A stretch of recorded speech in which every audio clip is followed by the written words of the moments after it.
Bien, bonjour à toutes et à tous, et puis bienvenue par cette première présentation de la journée. Mon nom est Pascal Guéné, je suis le directeur de l'Institut pratique du journalisme de l'Université Paris-Dauphine. Alors, le cadre de ce premier webinaire de la journée, c'est de vous présenter de manière un peu globale tout à la fois notre établissement, bien sûr, et la manière dont il s'insère dans l'écosystème des écoles de journalisme, et d'une manière plus large, quelques éléments sur ce métier et cette profession, particulièrement dans une phase de changement comme celle que nous rencontrons. À l'issue de ce séminaire, un autre sera organisé par mon collègue Stéphane Béchaud, qui est en charge de la première année. Ce second séminaire portera plutôt sur les contenus des enseignements. Ce sera suivi d'une autre session animée par Pascal Collisson, ma collègue en charge de la formation par apprentissage. Elle abordera les questions concernant l'alternance, la recherche des entreprises et les modalités particulières de cette formation. Puis, je reprendrai la suite. Là, nous serons vers midi pour rentrer un peu plus en détail dans la question des épreuves de notre concours d'entrée. Donc, nous sommes actuellement en train de recruter la 49e promotion de l'Institut pratique du journalisme de l'Université Paris-Dauphine. L'Institut pratique du journalisme de l'Université Paris-Dauphine a été créé en 1978, c'est-à-dire 10 ans tout juste après Paris-Dauphine, qui a été créée, elle, en 1968. Donc, très rapidement après la création de l'université, cet institut pratique du journalisme a vu sa naissance avec, comme son nom l'indique, pratique, c'est-à-dire l'idée de faire travailler au même endroit des enseignants-chercheurs et des praticiens des médias, donc des journalistes. Nous sommes donc dans une université Paris-Dauphine, mais qui se trouve depuis maintenant plus d'une dizaine d'années dans un cadre plus large qu'est l'université Paris Sciences et Lettres, l'université PSL. C'est là une de nos spécificités. Ça veut dire que nous sommes au sein d'une université réellement pluridisciplinaire, ce qui permet des mobilités d'étudiants. En termes de localisation géographique, là, vous avez une carte donc des différents établissements de PSL. Nous nous trouvons au centre de Paris, donc rue Saint-Georges dans le 9e arrondissement, mais plus spécifiquement, disons, aux alentours de l'Opéra de Paris pour nous situer. L'université PSL, donc, c'est un nombre d'établissements qui, chacun dans son domaine, a une spécificité de formation, des établissements qui mènent à toutes sortes de métiers, mais aussi qui sont pour nos étudiants des endroits extrêmement intéressants, puisque ça permet de trouver aussi des sources d'expertise. Et évidemment, chez rechercher des experts, c'est une partie importante dans le métier de journaliste, lorsque notamment on travaille sur des sujets, des sujets d'articles. Cette dimension-là fait que notre université est parmi les meilleurs classements internationaux. Et donc, voilà, je vous passe ces éléments rapidement, mais c'est évidemment un point important. Ça nous situe dans les meilleurs classements internationaux des universités. Et voilà, ça permet aussi des avantages tout à fait concrets. Le fait de figurer parmi ces universités fait que PSL a été la première université après le Brexit à avoir une exemption de visa pour les jeunes diplômés. Ça signifie que nos diplômés qui veulent aller travailler au Royaume-Uni, il y en a un ou deux chaque année, eh bien, peuvent le faire sans visa spécifique du fait de ce diplôme à PSL. Alors, voici un peu le déroulé de cette présentation qui s'affiche ici sur votre écran. On va donc commencer par un petit point sur les journalistes, quelques rappels sur les études de journalisme, et puis on vous parlera de la formation à IPJ Dauphine, un petit focus sur l'apprentissage, le concours, quelques chiffres, et puis des informations pratiques. Vous aurez la possibilité de poser des questions dans le fil pendant à n'importe quel moment, et voilà, on pourra y répondre soit au fil de l'eau, soit à la fin de cette présentation. Pour commencer, donc quelques mots sur les journalistes, et particulièrement sur les journalistes français. C'est un métier sur lequel il y a un certain nombre de stéréotypes, mais qui aussi recouvre une certaine forme de réalité. Vous avez sur l'écran une photo d'un film un peu emblématique, Les Hommes du Président, qui représente qui consacré au scandale du Watergate, mais c'est le point important, c'est que on voit des journalistes au travail tels qu'ils étaient à l'époque et tels qu'ils sont aujourd'hui, c'est-à-dire en train de rechercher des informations, en train de vérifier des informations, en train de contacter des sources. C'est la première partie du métier de journaliste, c'est-à-dire cette capacité à aller chercher des informations, cette capacité à convaincre des personnes de nous parler. C'est ça le cœur du métier de journaliste.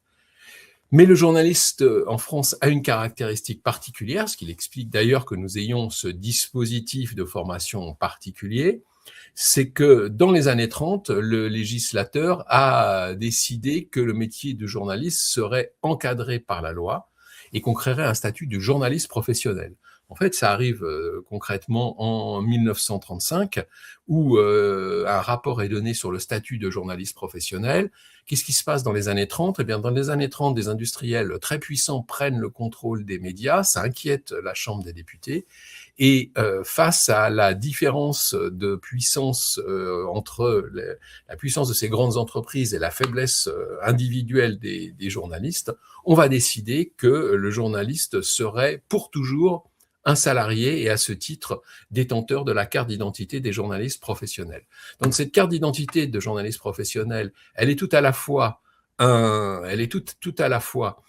un outil évidemment qui permet d'attester de sa qualité de journaliste professionnel, mais elle est aussi quelque chose qui garantit des droits particuliers aux journalistes, dans l'objectif notamment de pouvoir les protéger individuellement et collectivement dans le cadre de leur contrat de travail. Je rappelle ce point parce que c'est quand même un point important, hein. Un journaliste, ce n'est pas un freelance, hein, c'est quelqu'un qui va travailler toujours dans un collectif ou dans plusieurs collectifs, hein. Il existe des journalistes qui sont appelés des journalistes pigistes. Le pigiste, ce n'est pas un statut du tout, hein, c'est une forme de rémunération. Ça signifie qu'on est employé par plusieurs entreprises à la fois et qu'à ce titre, donc, on va toucher des rémunérations qui vont venir de plusieurs entreprises. Donc c'est un petit rappel, mais qui me semble important, puisque de cette organisation de la profession, donc on était en 1935 après le rapport Brachard, on va arriver juste après la Seconde Guerre mondiale où la profession va s'organiser pour organiser la formation des journalistes et pour procéder à ce qu'on va appeler la reconnaissance des écoles de journalisme, donc à la suite d'un processus d'accréditation qui sera mis en place à ce moment-là avec 2 premières écoles qui sont assez rapidement reconnues. Le métier de journaliste, c'est un métier difficile, mais c'est un métier très attractif, hein, ce qui fait qu'il y a effectivement de très nombreuses formations dites au journalisme qui existent en France, mais parmi toutes ces formations, seules 16 d'entre elles ont passé les critères d'accréditation, c'est-à-dire répondent aux critères de reconnaissance par la profession, et donc elles ont été agréées par la CPNJ. Donc c'est le cas évidemment de l'Institut pratique du journalisme de l'université Dauphine PSL. Toutes ces écoles, elles sont regroupées autour d'une association qui s'appelle la Conférence des écoles de journalisme. Et donc la Conférence des écoles de journalisme, c'est un lieu d'échange entre les directeurs et les directrices des écoles de journalisme. Cette conférence permet de développer des projets communs, de s'assurer du lien avec les entreprises, travail sur la question des stages avec les entreprises, etc., etc. Les formations donc au journalisme sont réparties sur toute la France. Alors la liste ici est à jour, mais la carte n'est pas encore tout à fait à jour puisque à la conférence des écoles de journalisme, nous avons eu le plaisir d'accueillir 2 nouvelles formations, cette année, le master, de Cergy et le master de Metz. Donc 2 nouvelles formations qui sont reconnues, mais oui, vous voyez ici qu'il y a une couverture du territoire, de ces formations en journalisme et que évidemment c'est un moyen important de pour intégrer le métier de journaliste. Eh bien, pourquoi suivre un cursus agréé? Comme je vous l'ai dit, dans les années 30 naissent ces organisations de la formation. Dans les années 70, c'est formalisé la convention collective des journalistes. Qu'est-ce que c'est que la convention collective des journalistes? Eh bien, c'est un texte qui va définir les rapports entre les journalistes comme salariés et leurs employeurs. Et au sein de ce texte, qui détermine de nombreux points concernant les conditions de travail, il y a plusieurs articles qui portent sur la formation des journalistes. Et donc, ça, c'est un élément important que cette inscription à la convention collective des journalistes, notamment en termes d'accès au marché du travail.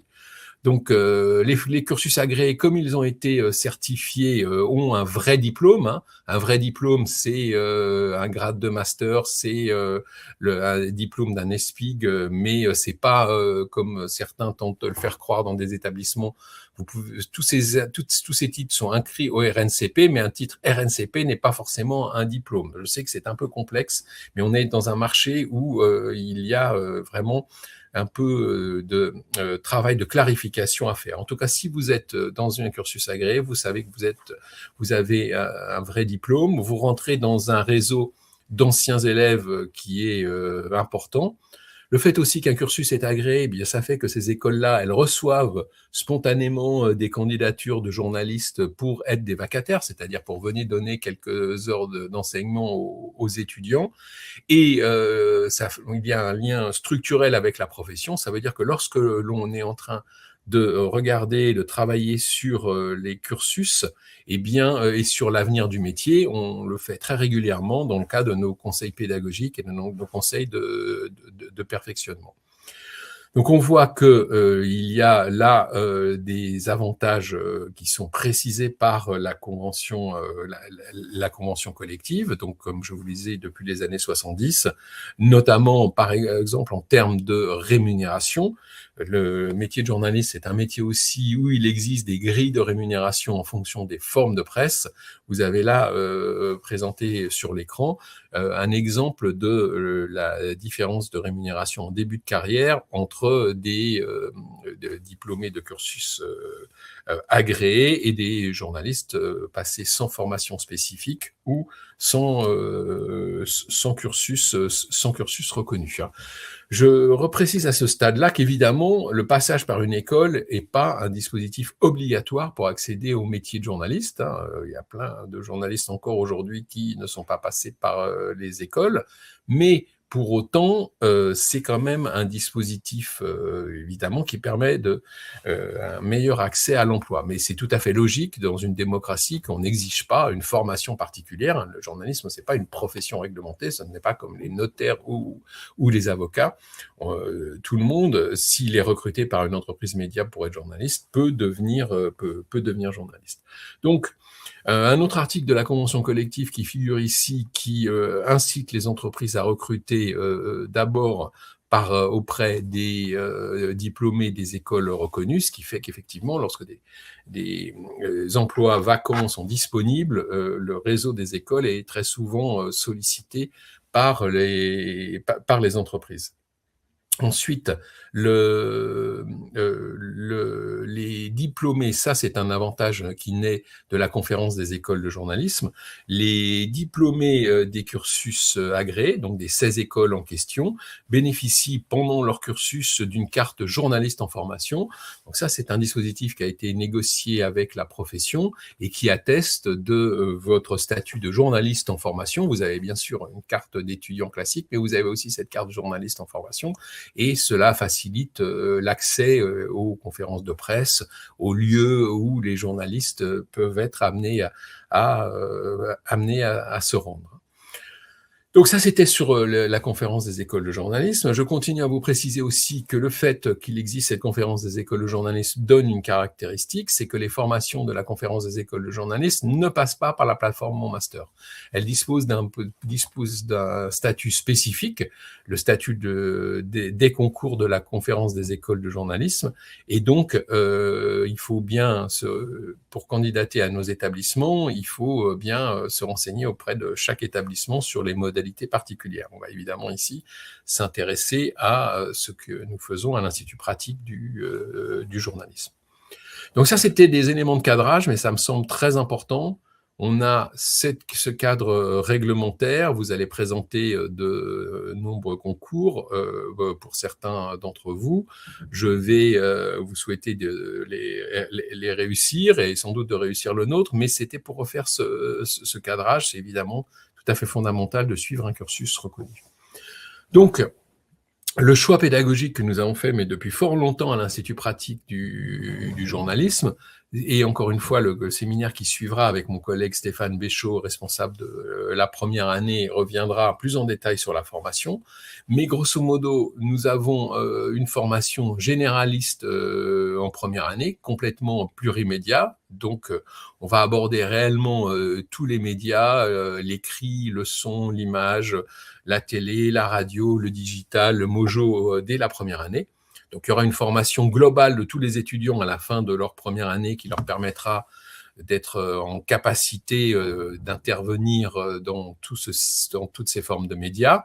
Et une spécialisation en seconde année, c'est là où il va y avoir vraiment une formation à la carte pour devenir journaliste plus dans un domaine comme la radio, la télé, le digital, les différentes formes de médias qui existent. Ça, c'est vraiment la structure de notre formation telle qu'elle est aujourd'hui. La spécialisation en seconde année, elle se fait autour de parcours. Il y a 3 parcours à l'Institut pratique du journalisme de l'Université Paris-Dauphine PSL.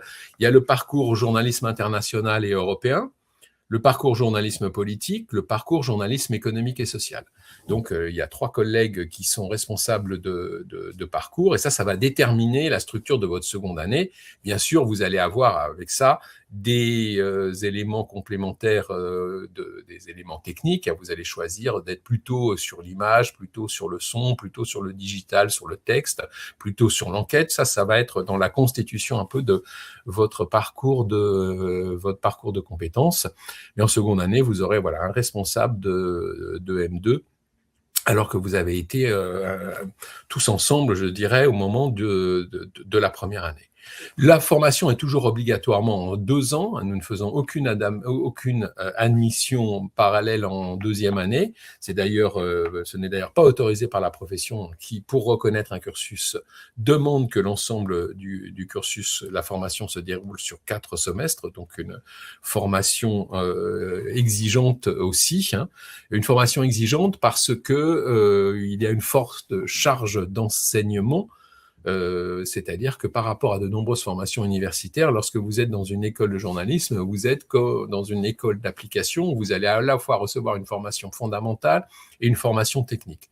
Donc, grosso modo, vous avez 3 fois plus d'heures de passe-face pédagogique, d'enseignement et de travaux à rendre que dans une formation classique. Donc, c'est un engagement fort, mais c'est un engagement aussi qui est tout à fait indispensable à bien comprendre l'appréhension de notre métier, surtout dans une période comme celle-ci où il change assez rapidement et où il va effectivement y avoir d'importants besoins de journalistes extrêmement bien formés à la recherche d'informations, extrêmement bien formés au contact avec les sources, extrêmement bien formés à la vérification de l'information. Les rythmes pédagogiques, et encore une fois, le séminaire qui va suivre vous en dira plus là-dessus, mais le rythme de la formation, nous alternons des semaines thématiques, c'est-à-dire une semaine consacrée à un sujet particulier.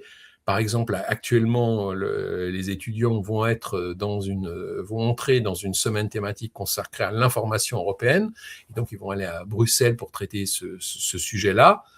Ou on peut être sur des semaines qui sont des semaines types, c'est-à-dire avec des enseignements type le lundi, mardi, mercredi, etc., etc. Donc ça, pour nous, c'est des choix que nous faisons qui permettent de varier les modalités pédagogiques. Une autre caractéristique, mais celle-ci est la caractéristique des écoles reconnues, c'est que les stages sont encadrés et contrôlés. C'est-à-dire que les périodes de stage vont être limitées sur les 2 années. Vous aurez à faire entre 12 et 26 semaines de stage pour valider le diplôme, répartis entre la première et la deuxième année. C'est un élément très important qui a toujours été discuté avec la profession et qui permet d'éviter le recours abusif au stage. Il existe des secteurs d'activité où les stages ne sont pas contrôlés de la même manière. C'est tout à fait légal pour ces autres formations, mais ils ne sont pas contrôlés de la même manière sur la durée. Ça fait qu'il y a des secteurs d'activité où il existe des stages de 6 mois. Et malheureusement, par expérience, les stages de 6 mois permettent à certaines entreprises qui font recours de ne pas embaucher en réalité, mais de créer une sorte de poste de stagiaire où les stagiaires se succèdent les uns aux autres. Pour les cursus reconnus, la situation est différente puisque on est toujours dans des courtes périodes de stage. La période de stage maximale dans un cursus reconnu sera de 2 mois, pardon, excusez-moi. La durée maximale sera de 2 mois. Et donc, ça veut dire que la plupart des stages seront plutôt de 3 semaines, 1 mois, 5, 6 semaines. Donc, ça permet à la fois de se faire connaître dans l'entreprise, mais ça permet aussi, pendant son cursus, de découvrir plusieurs secteurs d'activité et d'être passé dans plus d'entreprises. Or, on est dans un métier qui, pour le recrutement, travaille beaucoup par le bouche à oreille et quand des postes sont disponibles, évidemment, il est important d'être connu du plus d'entreprises possible. Donc là, c'est les choix des parcours en M2. Je vais passer rapidement là-dessus. Comme je vous l'ai dit, on est donc inscrit dans un parcours. Ça, c'est la dominante que vous allez choisir. On est ensuite sélectionné en fonction de ses résultats dans une spécialisation technique, puisque là, en seconde année, on va être sur cette spé technique. Et ensuite, il va y avoir des options qui vont constituer votre parcours. Donc, une option à choisir parmi agence de presse, journalisme, intelligence artificielle, data, numérique. Et depuis cette année, c'est rajouté une 4e option aux INT, donc recherche d'informations en source ouverte. Et ensuite, un 2e bloc d'options. Et dans celui-là, les étudiants choisissent en M2 2 options parmi le groupe de 4 qui est indiqué ici. Donc, ça permet de créer vraiment un parcours à la carte et un profil individualisé pour chacun des étudiants. Autant nos étudiants suivent le même cursus en première année, autant en seconde année, lorsqu'on combine toutes ces possibilités, il n'y a quasiment aucun de nos étudiants ou étudiantes qui se retrouverait exactement dans la même track. Et c'est un peu la richesse de la formation que nous proposons avec ces modules-là. Et c'est aussi rendu possible, comme je vous le disais, par notre université pluridisciplinaire. Il est vrai que d'avoir des collègues de toutes disciplines, ça permet à la fois de faire travailler ensemble des journalistes professionnels, c'est la grande partie de nos intervenants, 75% de nos vacataires, mais aussi les professeurs, les collègues professeurs des universités ou maîtres et maîtresses de conférences qui interviennent avec nous sont des spécialistes du domaine. Et évidemment, comme nous sommes à Paris-Dauphine, nous avons des spécialistes de très haut niveau du journalisme économique et social, qui sont aussi des intervenants reconnus dans les médias. Il en est même du journalisme international et du journalisme politique et social. C'est vraiment une caractéristique de pouvoir créer une équipe pédagogique dans laquelle nous avons en binôme un journaliste professionnel et un professeur qui vont construire un cursus de formation, de spécialisation. Et évidemment, c'est tout à fait important puisque dans les années qui viennent, c'est vraiment à la fois la capacité de vérification de l'information, la capacité de rechercher des sources, mais la capacité de traiter fondamentalement un sujet qui va jouer de plus en plus au moment où les intelligences artificielles vont rendre de plus en plus de services sur les aspects techniques du métier, mais évidemment pas sur les aspects que j'ai évoqués ici. Donc, nous avons des anciens qui sont retrouvent répartis dans tous les médias.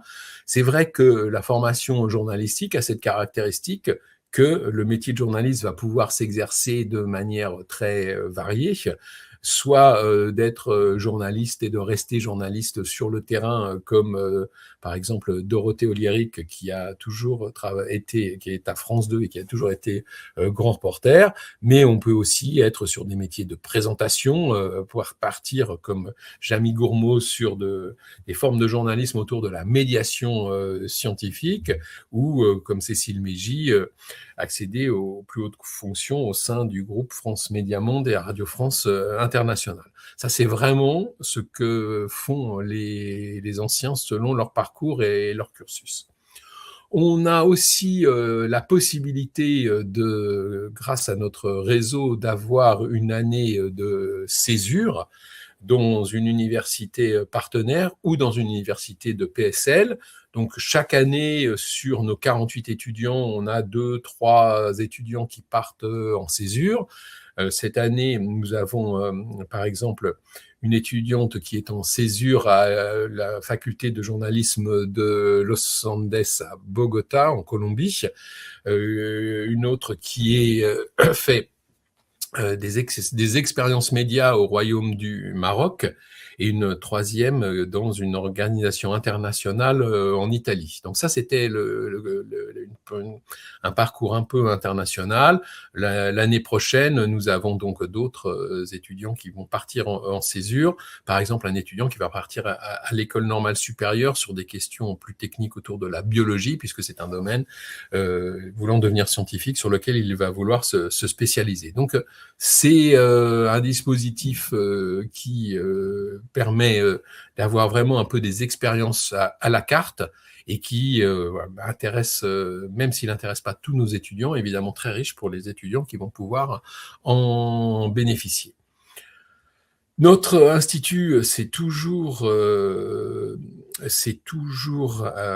engagé dans la question de la diversité et de l'égalité des chances depuis plus d'une vingtaine d'années maintenant. Notre programme Diversité et Égalité des chances a commencé en 2004.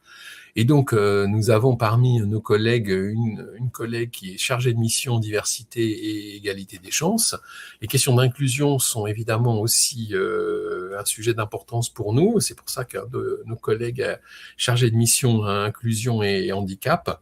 Et il existe également une cellule de veille qui est accessible pour les candidats, les étudiants, les enseignants-chercheurs et le personnel. Ça nous paraît évidemment tout à fait important que ces sujets soient traités et le soient par des collègues bien identifiés.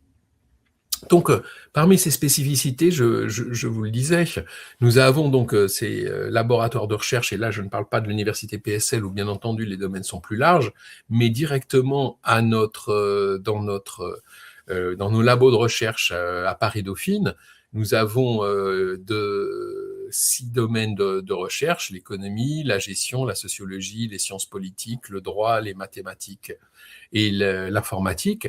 Et ça, c'est pour nous un vivier, évidemment, d'enseignants-chercheurs qui vont pouvoir intervenir auprès de nos étudiants. Et ce sont souvent des collègues qui s'intéressent évidemment beaucoup à la question des médias. Mais ça, c'est important. Dès le départ, dès 1978, l'Institut pratique du journalisme, c'est un endroit où on s'est intéressé tout autant à la formation technique qu'à la formation intellectuelle de nos étudiants. Et dans le contexte actuel, nous pensons qu'évidemment, c'est ça qui fera la différence encore plus dans les prochaines années, avec, comme je le disais, l'impact que les intelligences artificielles vont avoir sur le métier. Les intelligences artificielles, nous avons été précurseurs sur ce domaine, puisque notre cours IA et médias a été mis en place il y a 4 ans. Donc, chaque année, évidemment, nos étudiants sont introduits dès la première année aux enjeux, notamment éthiques, de l'usage des IA dans le traitement médiatique. Mais on a des enseignants, des étudiants qui choisissent une spécialisation en seconde année. Et vous avez ici donc l'exemple du site media.ipgnews.fr. Med, c'est madeia.ipgnews.fr, où chaque année ils présentent leurs travaux et leurs expérimentations avec l'IA. Et nous sommes aussi l'hôte d'une conférence annuelle, la conférence annuelle IA et médias, qui a lieu chaque année au mois de novembre et qui permet de faire un point sur l'évolution de l'intelligence artificielle dans les médias, avec tout à la fois des praticiens des médias et des représentants des entreprises. Une école de journalisme, c'est aussi un lieu d'innovation et d'écoute des évolutions technologiques du métier. Un petit focus sur l'alternance. Donc, la première formation au journalisme par apprentissage, elle est ouverte en France en 2004 à l'Institut pratique du journalisme Dauphine PSL. Cela donc nous donne eh bien évidemment, cela nous donne une ancienneté particulière et une compréhension très spécifique de la pédagogie de l'apprentissage. C'est une formation généraliste. En réalité, les enseignements sont les mêmes que vous soyez en apprentissage ou que vous soyez en formation initiale. C'est le rythme de formation qui va changer et que pendant que les apprentis sont en entreprise, les étudiants du parcours classique vont réaliser des exercices à peu près de même nature que ce qui est appris en entreprise. Donc, l'alternance, ça se fait dans un grand nombre de rédactions et ça va représenter à peu près un tiers de nos étudiants, un peu plus maintenant, qui vont faire tout ou partie de leur cursus par apprentissage.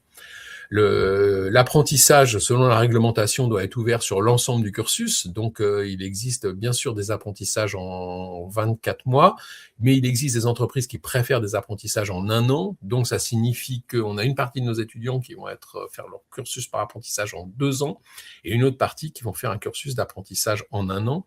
Mais je le rappelle, toujours en suivant les mêmes enseignements.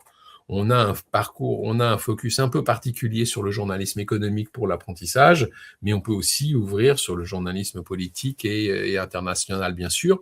Il est clair qu'en termes d'insertion professionnelle, la clé, c'est le parcours économique. C'est là où il y a le plus de recrutement, c'est là où on recherche le plus de spécialistes. Et donc, c'est vraiment un atout que nous avons à Dauphine, bien entendu, sur ce domaine. Et nous avons chaque année des jeunes journalistes qui intègrent les plus grandes rédactions économiques, comme celle des Échos, par exemple. Donc voilà, ça je vous l'ai déjà indiqué, ça représente la répartition, hein. Mais vraiment, encore une fois, et j'insiste sur ce point, parce que il y a encore 4-5 ans, ce n'était pas le cas, mais maintenant, c'est vraiment une intégration complète avec l'ensemble de la promotion, le suivi des mêmes enseignements. Et ça, c'est très important parce que on est dans un métier où le réseau professionnel va jouer énormément. Et le réseau, on le crée dès l'école avec ses camarades et aussi avec ses enseignants. Et donc, c'est un gage pour l'insertion professionnelle dans le futur. Donc après ce petit panorama, on va pouvoir aborder la question du concours, puisque pour intégrer l'Institut pratique du journalisme de l'Université Paris-Dauphine PSL, il faut passer par l'étape du concours. Donc là, ça va être une présentation rapide du concours. J'y reviendrai plus en détail en présentant les différentes épreuves à midi lors d'un prochain webinaire.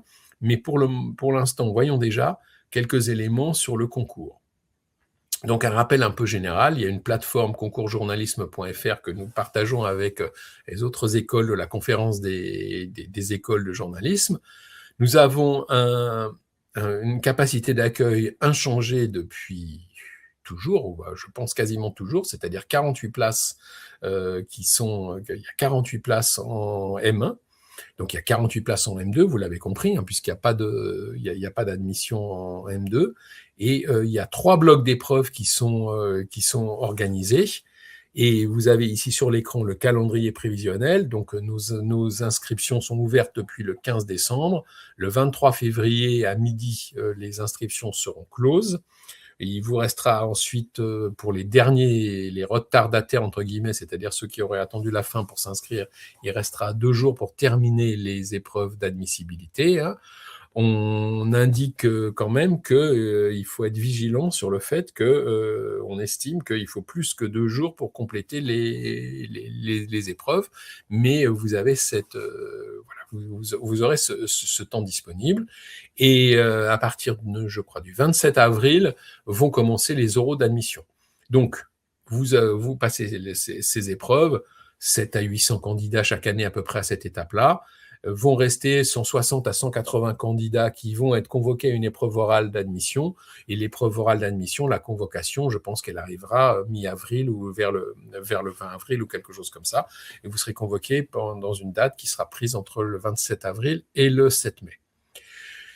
La note finale de l'épreuve d'admissibilité, elle est répartie au travers des 3 blocs évoqués ici. Le dossier et le parcours qui va compter pour 30% de la note finale. Les textes, la partie la plus importante qui va compter pour 50% de la note finale. Et 2 vidéos qui vont compter pour 20% de la note finale. Ces épreuves sont anonymes et vous allez être corrigé par 2 évaluateurs indépendants, donc qui vont corriger votre dossier. Chacun va remettre une note aux différentes épreuves et la note finale que vous aurez, ça sera la moyenne de ces 2 notes. Pour nous, c'est extrêmement important qu'il y ait cette double correction parce que il y a toujours, on le sait, quelle que soit d'ailleurs la discipline, il y a toujours une part d'interprétation.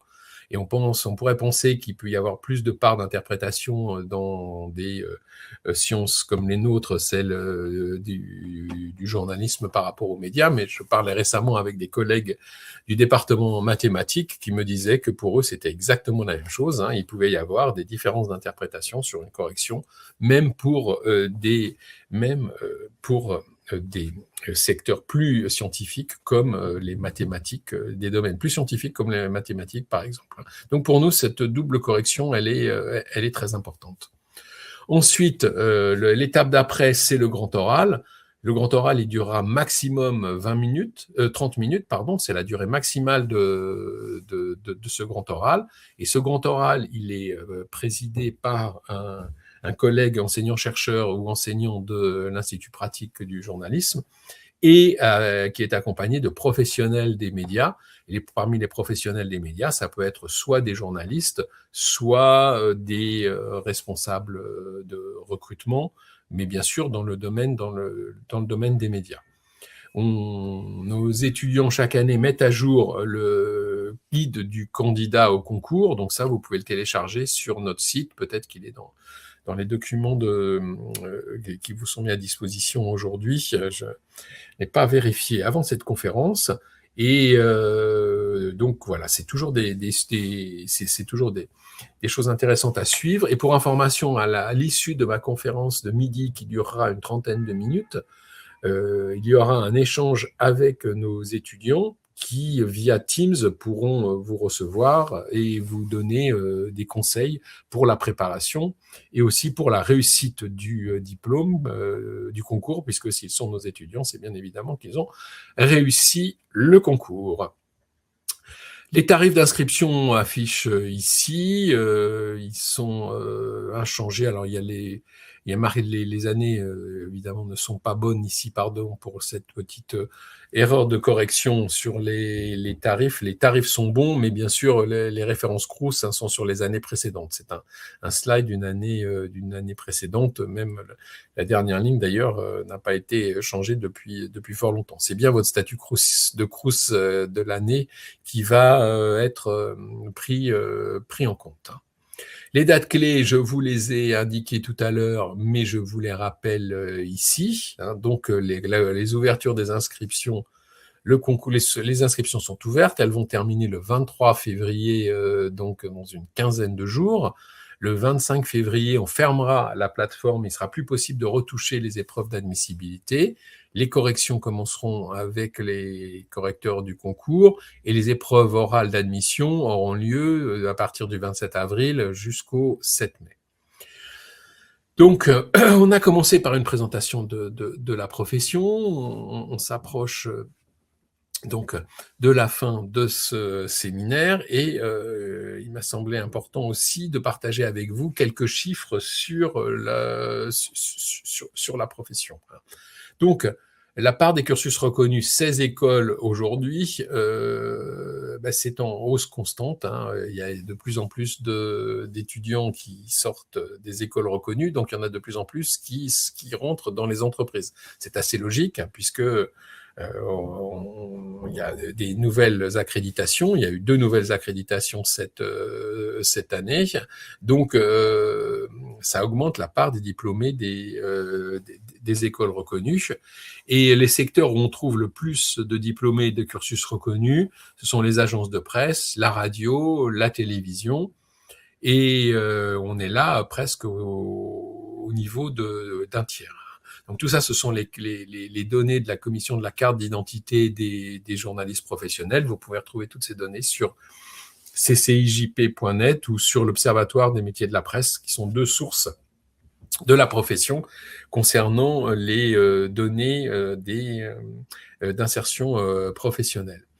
Si on regarde l'évolution du nombre de cartes de presse sur une période de 10 années, on voit que un phénomène de féminisation de la profession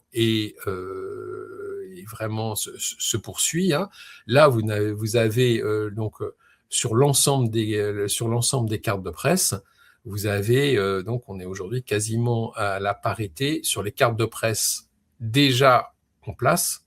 Sur les nouvelles cartes de presse, depuis plusieurs années maintenant, et il y a plus de femmes que d'hommes qui entrent dans cette profession.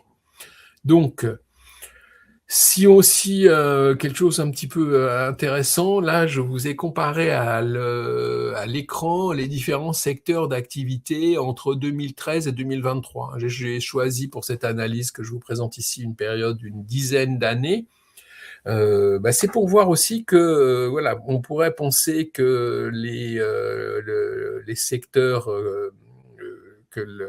pour que vous ayez une vision des secteurs, parfois on peut penser que la presse écrite a grandement diminué. En fait, oui, bien sûr, elle a diminué, mais si vous prenez une période de 10 ans, on voit qu'il y a 4 points de différence donc ça va avoir baissé de 4 points sur la presse écrite, notamment au profit de l'audiovisuel. On le voit, presque 2 points sur la télévision, au profit aussi un peu de la radio, et les autres secteurs sont assez stables. Autres dans lesquels on va avoir des pure players, évidemment, on va augmenter sur cette période de 1,7 points également, quoi.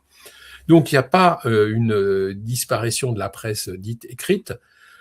Pour précision, évidemment, en ce qui concerne les journalistes qui vont exercer, enfin, même si ça n'a plus beaucoup de sens de dire ça aujourd'hui, de dire que vous exercez pour un site internet ou que pour le site internet du média ou pour le média principal, en réalité, la fusion des médias est telle qu'on est amené à collaborer sur tous les supports, mais grosso modo, les sites internet des médias de presse écrite sont comptés dans les cartes de presse de la presse écrite, idem pour la télévision, la radio.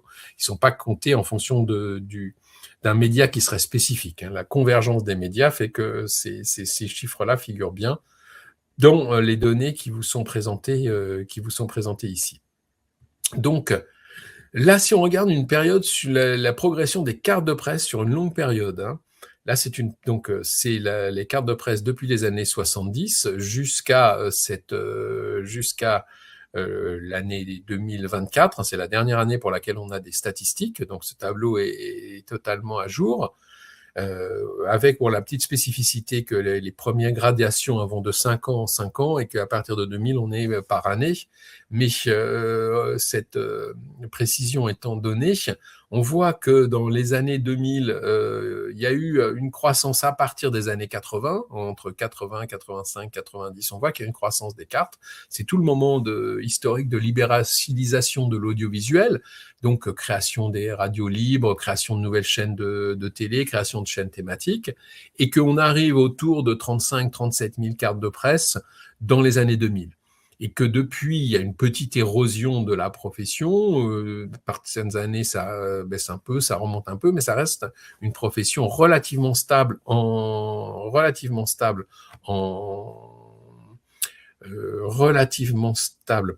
nombre de cartes de presse.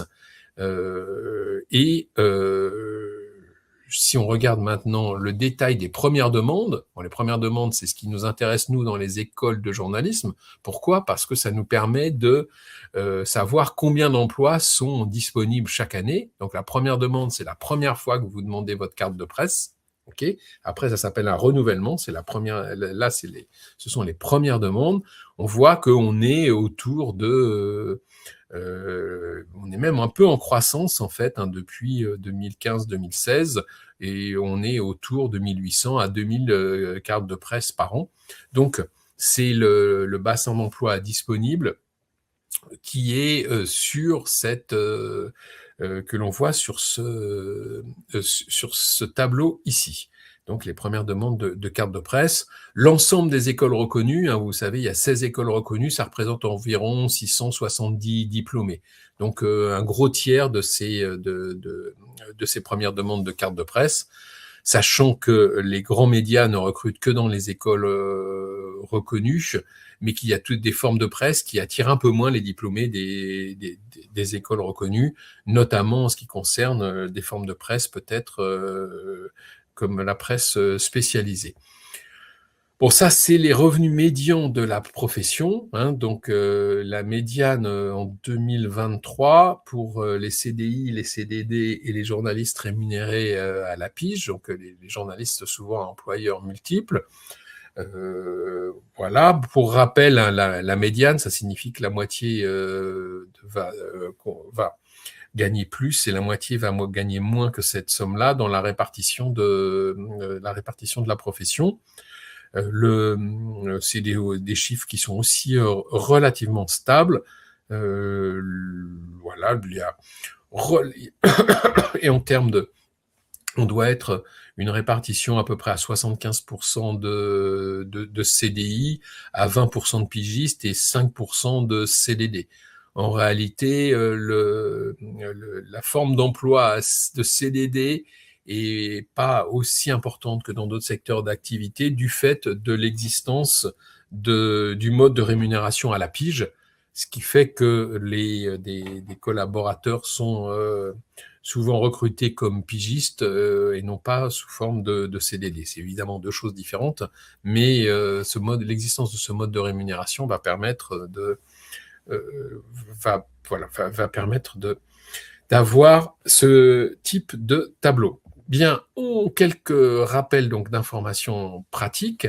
Alors, la politique de l'université Paris-Dauphine fait que le diplôme grand établissement grade de master va appliquer des droits progressifs.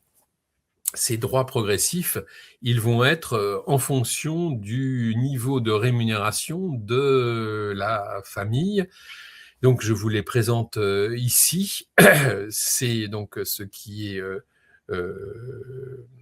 alors, évidemment, il y a une exonération, mais comme partout, une exonération totale des droits de scolarité pour les boursiers Crous, pour les étudiants ayant le statut de réfugiés, et pour les pupilles de la nation, les étudiants en situation de handicap titulaires de la carte mobilité et inclusion mention invalidité, ou la carte d'invalidité supérieure ou égale à 80%.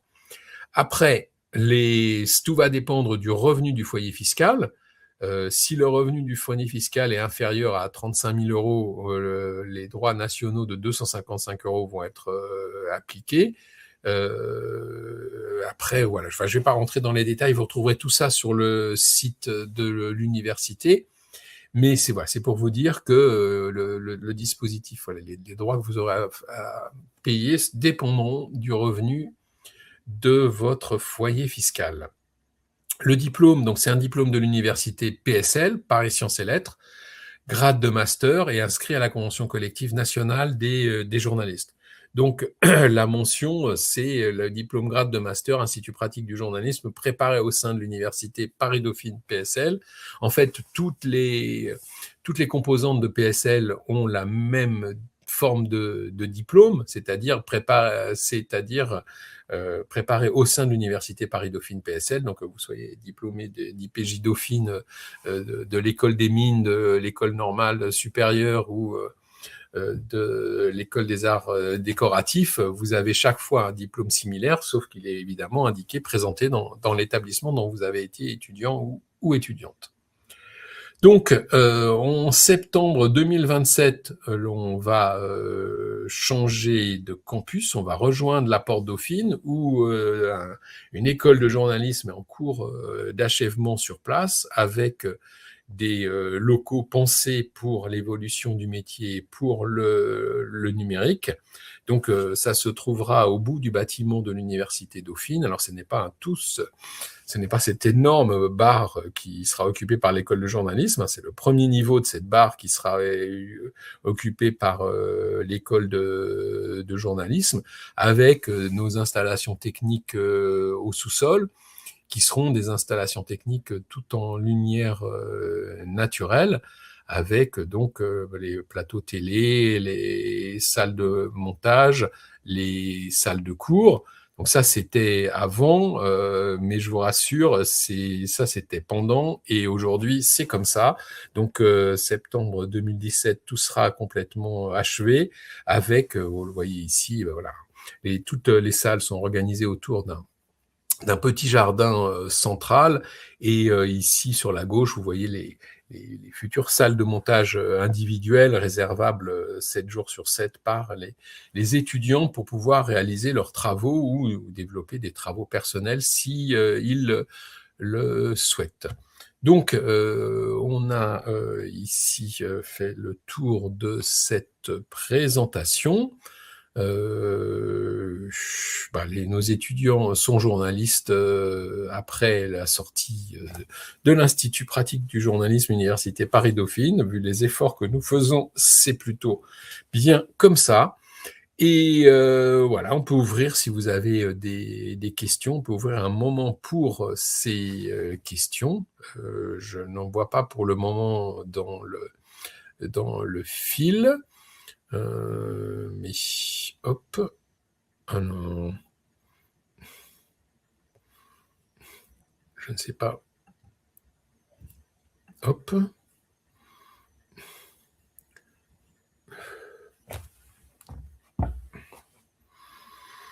Donc, pour ma part, je ne vois pas de questions particulières qui auraient été soulevées.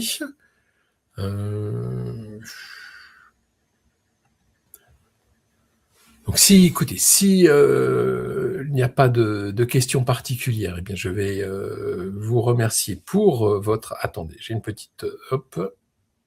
Est-ce que je fais un dernier... Non, il y a eu des questions, mais qui ont déjà été répondues. Alors Emma me pose une question. Quelles sont les conditions pour effectuer une année de césure? Alors, c'est les conditions pour effectuer une année de césure. Le sens de l'année de césure pour nous, c'est votre insertion professionnelle. Donc, ça veut dire quoi? Ça veut dire que le projet d'année de césure, il va s'inscrire dans le cadre de votre futur métier de journaliste. Et il va être là pour vous donner des atouts complémentaires, notamment par rapport à votre future spécialisation. Donc, ça peut être très large, mais vous aurez à présenter pourquoi, dans le cadre de votre projet, vous souhaitez faire cette année de césure. Par exemple, Sarah, qui est aujourd'hui en Colombie à l'école de journalisme de Bogota, elle a un projet de s'installer en Amérique du Sud pour être correspondante, donc ça va aller dans le sens de son projet. Il y a 4 ou 5 ans maintenant, je ne me rappelle plus, Aliette de Lalleux voulait intégrer la rédaction de France Musique. Elle est partie à l'École normale supérieure pour faire un complément d'études en musicologie. On a comme ça, c'est vraiment des éléments qu'on va regarder, on va valider par rapport à votre projet professionnel. On va voir comment ça s'insère dans ce projet professionnel. Donc, moi, je rencontre les étudiants qui ont un projet d'année de césure entre octobre et décembre, et fin janvier, ils doivent nous remettre un projet écrit de leur année de césure que nous validons avec les collègues. Noémie nous demande des précisions sur les épreuves du concours. Ça va faire l'objet d'une autre visioconférence qui va démarrer à midi, puisque là vont s'enchaîner 2 conférences, une qui va concerner le contenu de notre formation. C'est mon collègue Stéphane Béchaud qui va l'animer dans quelques minutes sur ce même canal. Et dans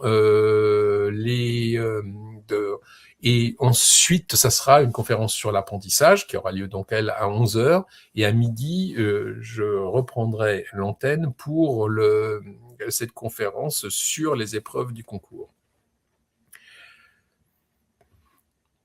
Alors, la question, il y a une question sur les étudiants en reconversion professionnelle. Les droits d'inscription s'appliquent au foyer fiscal. Donc, si vous avez une déclaration fiscale, c'est votre foyer fiscal, c'est pas celui de vos parents. Tout dépend si vous êtes détaché de chez vos parents. Le ratio entre le nombre de candidatures, Ornella nous pose la question du ratio entre le nombre de candidatures et le nombre d'admis dans le master. On pourrait dire que c'est 48 sur 750 candidats s'il y a 750 candidats.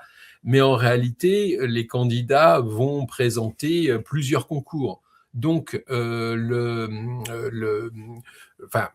dire que le taux de sélectivité serait de 48 sur 750, c'est pas tout à fait exact, parce que des étudiants vont être admis dans plusieurs concours, choisir une école en fonction de leurs admissions.